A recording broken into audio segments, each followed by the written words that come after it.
हम कक्षा 12 जीव विज्ञान यानी बायोलॉजी के अध्याय 4 जनन स्वास्थ्य यानी रिप्रोडक्टिव हेल्थ के NCERT शॉर्ट नोट्स का पूरा अध्ययन करने वाले हैं। और जो दस्तावेज आज हमारे पास हैं वो हमें इस विज्ञान के सफर पर ले जाएंगे। तो शुरू करने से पहले मैं कुछ नियम स्पष्ट कर दूं। हम इस PDF का हर एक पेज, हर एक लाइन और हर एक हेडिंग बिल्कुल उसी क्रम में शब्दशः पढ़ेंगे। यानी जैसा लिखा है बिल्कुल वैसा ही? हाँ, एकदम वैसा ही।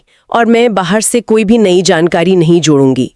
मेरी भूमिका होगी नोट्स को पढ़ना और हमारे एक्सपर्ट एक शिक्षक की तरह उस लाइन को तुरंत आसान भाषा में समझाएंगे। बिल्कुल, मेरी कोशिश यही रहेगी कि बोर्ड परीक्षा के छात्रों के स्तर को ध्यान में रखते हुए हर एक कॉन्सेप्ट एकदम साफ हो जाए। तो चलिए शुरू करते हैं। मैं पहले पेज का शीर्षक पढ़ती हूँ, जनन स्वास्थ्य, कक्षा 12 जीव विज्ञान, अध्याय 4, NCERT शॉर्ट नोट्स। इस अध्याय का महत्व बहुत ज्यादा है, सिर्फ परीक्षा के लिए नहीं बल्कि एक जागरूक इंसान बनने के लिए भी। तो आते हैं पेज 2 पर। सेक्शन 1, हेडिंग है जनन स्वास्थ्य क्या है। मैं लाइन पढ़ती हूँ। विश्व स्वास्थ्य संगठन WHO के अनुसार जनन के सभी पहलुओं सहित एक संपूर्ण स्वास्थ्य। तो यहाँ चित्र में दिखाया गया है एक डायग्राम है जिसके केंद्र में रिप्रोडक्टिव हेल्थ लिखा है। अच्छा। हाँ, और इसके चारों तरफ 4 स्तंभ बने हैं, शारीरिक, सामाजिक, भावनात्मक और व्यवहारात्मक। मतलब फिजिकल, सोशल, इमोशनल और बिहेवियरल। एकदम सही। देखिए, एक स्वस्थ समाज का मतलब सिर्फ ये नहीं है कि लोगों में बीमारियां ना हो। तो फिर असली मतलब क्या है इसका? असली मतलब वो है जहां लोगों के जननांग शारीरिक और प्रकार्यात्मक रूप से सामान्य हों, यानी वो ठीक से काम कर रहे हों, और साथ ही उन अंगों और प्रक्रियाओं को लेकर लोगों का सामाजिक और भावनात्मक व्यवहार भी एकदम सामान्य और स्वस्थ हो। बहुत गहरी बात है। अब पेज 3 की तरफ बढ़ते हैं, समस्याएं और कार्यनीतियां। यहाँ लिखा है 1951 परिवार नियोजन, और फिर एक तीर बना है वर्तमान जनन एवं बाल स्वास्थ्य सेवा कार्यक्रम यानी RCH। जी, ये सफर दिखाता है। और इसके नीचे 3 बुलेट पॉइंट्स है, जागरूकता, यौन शिक्षा, भ्रांतियों को दूर करना। तो अगर हम इसे एक शिक्षक के नजरिए से देखें, 1951 से लेकर आज के इस RCH कार्यक्रम तक का जो सफर है वो बहुत लंबा रहा है। स्कूलों में यौन शिक्षा यानी सेक्स एजुकेशन देना बहुत जरूरी है, पर अक्सर लोग इसका विरोध करते हैं ना? बिल्कुल करते हैं, लेकिन बच्चों के मन से भ्रांतियां यानी मिथ्स को दूर करने के लिए ये सबसे जरूरी टूल है। अगर हम उन्हें सही जानकारी नहीं देंगे तो वो गलत जगहों से सीखेंगे। तो क्या भ्रांतियों को दूर करना ही आज हमारी सबसे बड़ी चुनौती है? मैं तो यही कहूंगा, हाँ। तकनीक तो हमने विकसित कर ली है, लेकिन समाज की सोच उसे बदलना सबसे मुश्किल काम है। सही जानकारी ही वो रोशनी है जो इन भ्रांतियों के अंधेरे को दूर कर सकती है। सही बात है। और शायद यही जानकारी हमें अगले टॉपिक को समझने में मदद करेगी। पेज 4 पर हेडिंग है उल्ववेधन यानी एमिनियोसिंथेसिस। ये बहुत ही महत्वपूर्ण टॉपिक है। मैं परिभाषा पढ़ती हूँ। उल्ववेधन, भ्रूण के चारों ओर मौजूद उल्व द्रव को निकालकर उसमें मौजूद कोशिकाओं के गुणसूत्रों की जांच करना। इसके आगे उपयोग लिखा है डाउन सिंड्रोम, हीमोफीलिया आदि का पता लगाना। दुरुपयोग में लिखा है मादा भ्रूण हत्या, और एक चेतावनी है लिंग परीक्षण पर वैधानिक प्रतिबंध। तो यहाँ चित्र में दिखाया गया है कि कैसे एक सिरिंज के माध्यम से भ्रूण के चारों ओर जो द्रव मौजूद है ना, जिसे उल्व द्रव कहते हैं, एमनियोटिक फ्लूइड। हाँ, एमनियोटिक फ्लूइड, उसे निकाला जा रहा है। ये इसलिए किया जाता है ताकि गुणसूत्रीय विकार यानी क्रोमोसोमल डिसऑर्डर्स की जांच की जा सके। अच्छा, तो ये बीमारियों का पता लगाने के लिए है? बिल्कुल। विज्ञान के नजरिए से देखें तो ये तकनीक एक वरदान है। जन्म से पहले ही हमें गंभीर बीमारियों का पता चल जाता है। लेकिन जो दुरुपयोग लिखा है मादा भ्रूण हत्या, वो तो बहुत ही भयानक है। और यही हमारे समाज की एक बहुत बड़ी विडंबना है।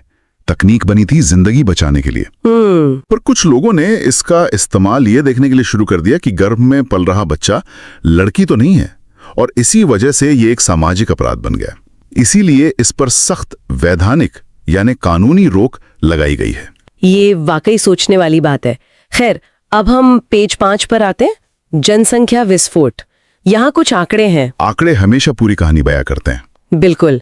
लिखा है 1947 में 35 करोड़, 2000 में 100 करोड़, 2011 में 120 करोड़। बाप रे, ये तो बहुत बड़ी छलांग है। हाँ, और जनसंख्या बढ़ने के कारण लिखे हैं मृत्यु दर में कमी, एमएमआर और आईएमआर में गिरावट। अंत में एक स्लोगन है, हम दो हमारे दो। तो देखिए, यहाँ चित्र में दिखाया गया है एक हरे रंग का बार ग्राफ है। ये ग्राफ साफ तौर पर दिखा रहा है कि 1947 से लेकर 2011 तक हमारी जनसंख्या में कितनी भारी वृद्धि हुई है। एकदम सीधा ऊपर जा रहा है ये ग्राफ। हाँ, और उसके जो कारण है ना, वो बड़े दिलचस्प हैं। वो कैसे?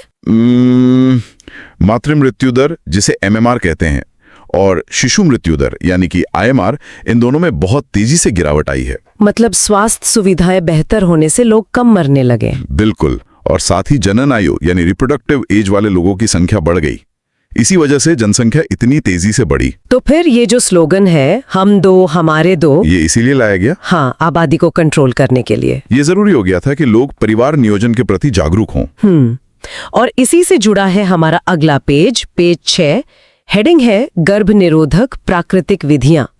मैं सिद्धांत पढ़ती हूँ, अंडाणु और शुक्राणु के संगम को रोकना। ये सबसे बेसिक सिद्धांत है। इसमें 3 विधियां दी गई हैं, आवधिक संयम, बाह्य स्खलन, स्तनपान अनार्तव। ये प्राकृतिक रूप से कैसे काम करती हैं? मैं बहुत ही सरल शब्दों में समझाता हूँ। पहला है आवधिक संयम। इसमें मासिक चक्र के 10वें से 17वें दिन के बीच शारीरिक संबंध बनाने से बचा जाता है। इसे शायद फर्टाइल पीरियड कहते हैं ना? एकदम सही, क्योंकि इसी समय अंडाणु के निकलने के चांस सबसे ज्यादा होते हैं। दूसरा है बाह्य स्खलन। इसमें वीर्य स्खलन से ठीक पहले लिंग को योनि से बाहर निकाल लिया जाता है ताकि शुक्राणु अंदर ना जा सकें। और ये तीसरा स्तनपान अनार्तव। ये शब्द थोड़ा भारी है। हाँ, सुनने में लगता है, पर इसका विज्ञान बहुत सुंदर है। प्रसव के बाद यानी बच्चे के जन्म के बाद जब माँ लगातार बच्चे को अपना दूध पिलाती है तो शरीर में कुछ ऐसे हार्मोनल बदलाव होते हैं कि लगभग 6 महीने तक अंडोत्सर्ग यानी अंडे का निकलना ही रुक जाता है। तो इस दौरान गर्भधारण की संभावना ना के बराबर होती है। वाह, ये तो प्रकृति का अपना ही तरीका है। बिल्कुल। लेकिन पेज 7 पर रोध विधियां दी गई हैं। मैं पढ़ती हूँ, भौतिक रूप से मिलने से रोकने वाले साधन, कंडोम, डायाफ्राम आदि, और शुक्राणुनाशक क्रीम। तो यहाँ चित्र में दिखाया गया है एक कॉन्डोम की तस्वीर है, जिसे निरोध भी कहते हैं। इसका सिद्धांत भौतिक दीवार बनाने का है। हाँ, ये एक बैरियर की तरह काम करता है, अंडाणु और शुक्राणु को भौतिक रूप से मिलने से रोकता है। तो ये प्राकृतिक विधियों से ज्यादा सुरक्षित है। बिल्कुल। और कॉन्डोम की एक सबसे बड़ी खासियत यह है कि ये सिर्फ गर्भधारण को ही नहीं रोकता, बल्कि यौन संचारित संक्रमणों यानी STIs और एड्स जैसी बीमारियों से भी बचाता है। अच्छा, और ये शुक्राणुनाशक क्रीम? ये क्रीम डायाफ्राम या सर्वाइकल कैप्स के साथ इस्तेमाल की जाती हैं ताकि जो भी शुक्राणु वहां पहुंचे वो नष्ट हो जाएं। ये उनकी काम करने की क्षमता को और बढ़ा देती हैं। समझ गई।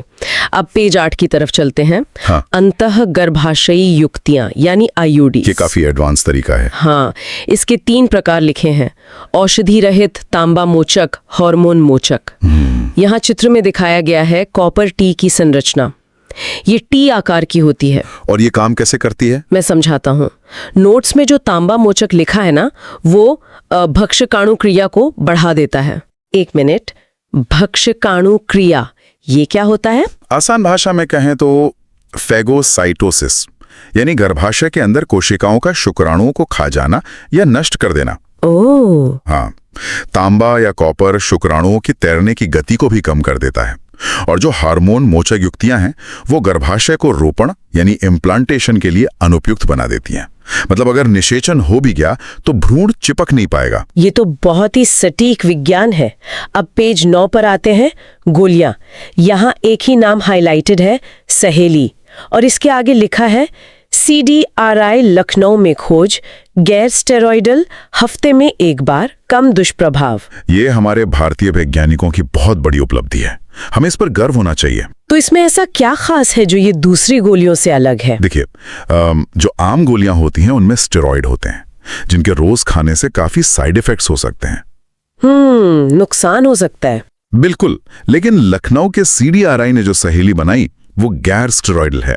इसमें वो नुकसानदायक स्टेरॉइड्स नहीं हैं और सबसे अच्छी बात, इसे रोज नहीं खाना पड़ता, बस हफ्ते में एक बार। इसीलिए इसके दुष्प्रभाव बहुत कम है। वाह, ये तो सच में एक क्रांतिकारी खोज है।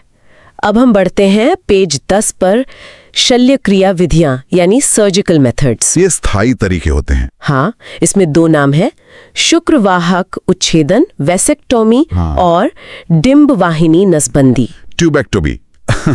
तो यहाँ चित्र में दिखाया गया है, दोनों सर्जिकल तरीकों की तुलना की गई है। मुझे इसमें कुछ कटे हुए हिस्से दिख रहे हैं। हाँ, पहले चित्र में पुरुषों के वॉश डेफरेंस को काटकर बांधा गया है। ये वो नली है जो शुक्राणुओं को बाहर ले जाती है। अच्छा, तो रास्ता ही ब्लॉक कर दिया। एकदम सही। और दूसरे चित्र में महिलाओं की फेलोपियन ट्यूब को काटकर नीले तीरों की मदद से बांधते हुए दिखाया गया है, ताकि अंडाणु गर्भाशय तक पहुंच ही ना पाए। तो ये एक पक्का इलाज हो गया। अब पेज 11, ये काफी गंभीर विषय लग रहा है। हेडिंग है सगर्भता का चिकित्सीय समापन, MTP। हाँ, जिसे आम भाषा में अबॉर्शन भी कहते हैं। परिभाषा लिखी है, गर्भावस्था पूर्ण होने से पहले जानबूझकर या स्वैच्छिक रूप से गर्भ का समापन। और नीचे लिखा है 1971 में कानूनी स्वीकृति। यहाँ चित्र में दिखाया गया है, एक टाइमलाइन तीर बना है। तीर में कुछ हिस्से हरे हैं और कुछ लाल। बिल्कुल, जो हरा हिस्सा है वो पहली तिमाही को दर्शाता है, यानी 12 सप्ताह तक। इस समय तक MTP कराना सुरक्षित माना जाता है। और लाल हिस्सा? लाल हिस्सा दूसरी तिमाही है, 12 से 24 सप्ताह तक का समय। ये समय मां के लिए बहुत घातक या जोखिम भरा हो सकता है। शायद इसीलिए पेज 12 पर MTP संशोधन अधिनियम 2017 का जिक्र है। यहाँ कुछ नियम लिखे हैं, 12 सप्ताह तक 1 डॉक्टर की राय, 12 से 24 सप्ताह 2 डॉक्टरों की राय, खतरे की स्थितियों में अनुमति। हाँ, इस कानून के पीछे बहुत गहरी मेडिकल और कानूनी सोच है। वो कैसे? देखिए, 12 सप्ताह के बाद भ्रूण काफी विकसित हो जाता है। ऐसे में गर्भपात करने पर मां की जान को सीधा खतरा हो सकता है। इसीलिए कानून कहता है कि 12 सप्ताह के बाद कोई एक डॉक्टर अकेले ये फैसला नहीं ले सकता। तो 2 डॉक्टर्स की जरूरत होती है? हाँ, 2 डॉक्टरों की राय अनिवार्य है, और वो भी तभी जब मां की जान को खतरा हो या बच्चे में कोई बहुत गंभीर जन्मजात विकृति हो। ये नियम इसलिए बनाए गए हैं ताकि किसी की जान के साथ खिलवाड़ ना हो। ये नियम तो वाकई जरूरी हैं। अब आते हैं पेज 13 पर, यौन संचारित संक्रमण यानी STIs या VDs। ये एक ऐसा विषय है जिस पर बहुत बात होनी चाहिए। मैं बीमारियों के नाम पढ़ती हूँ, gonorrhoea, syphilis, genital herpes, chlamydia, hepatitis B और HIV एड्स। संचरण के कारण लिखे हैं, असुरक्षित यौन संबंध, संक्रमित सुई, रक्ताधान। और बचाव लिखा है, अनजान साथी से बचना, कॉन्डम का उपयोग। एक शिक्षक के तौर पर मैं यहाँ थोड़ा सख्त होना चाहूंगा। जी बिल्कुल। ये बीमारियां सिर्फ एक गलती का नतीजा होती हैं। अगर आप असुरक्षित यौन संबंध बनाते हैं या किसी संक्रमित व्यक्ति की इस्तेमाल की हुई सुई का प्रयोग करते हैं, तो आप सीधा अपनी जान को दांव पर लगा रहे हैं।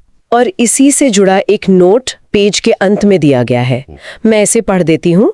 हेपेटाइटिस B, जेनिटल हर्पीज और HIV का पूर्ण इलाज संभव नहीं है। और मैं इस बात पर विशेष जोर देना चाहूंगा, इस बात को हल्के में बिल्कुल मत लीजिए।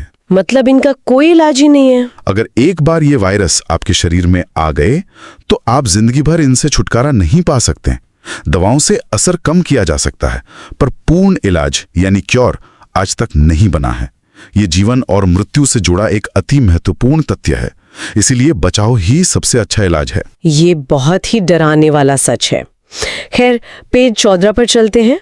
बंध्यता यानी इनफर्टिलिटी और ART। परिभाषा है, 2 साल तक असुरक्षित सहवास के बावजूद गर्भधारण न कर पाना। ये कई परिवारों के लिए एक बहुत बड़ा भावनात्मक दुख होता है। इसमें एक तकनीक लिखी है, IVF, शरीर से बाहर निषेचन, और इसके 2 प्रकार हैं, ZIFT और IUT।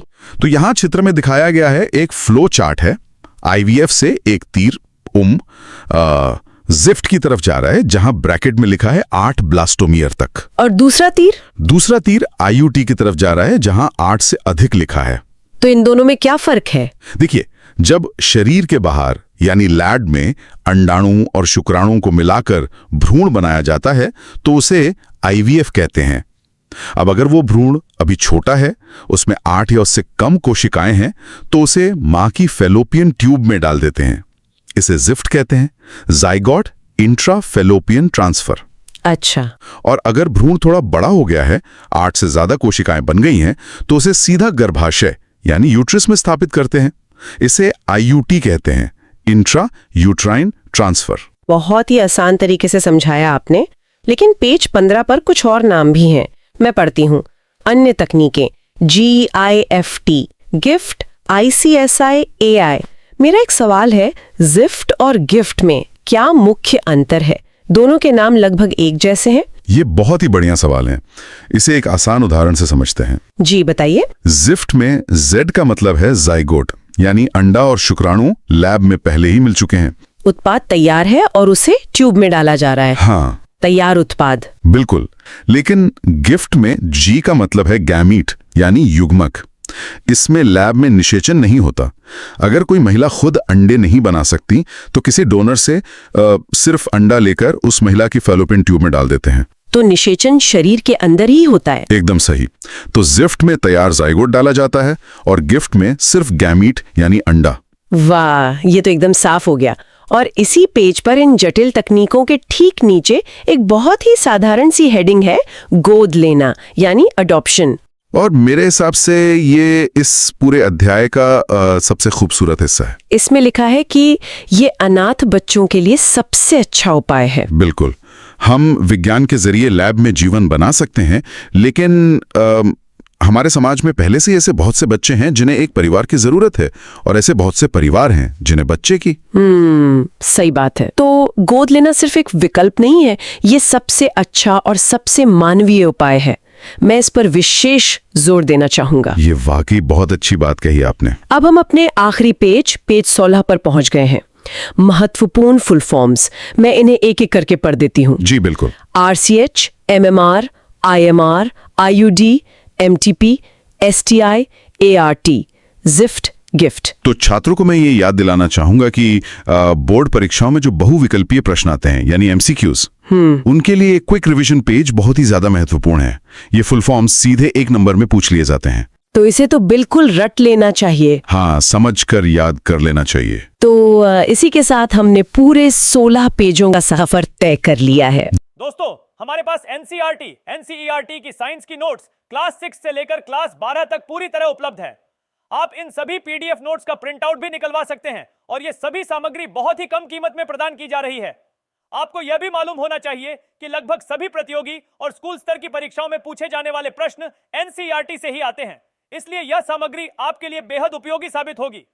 अगर आप ये NCERT साइंस PDF लेना चाहते हैं, तो अभी हमें व्हाट्सएप पर मैसेज करें। व्हाट्सएप नंबर 7739541921 आपकी तैयारी को मजबूत बनाने के लिए हम हमेशा आपके साथ हैं।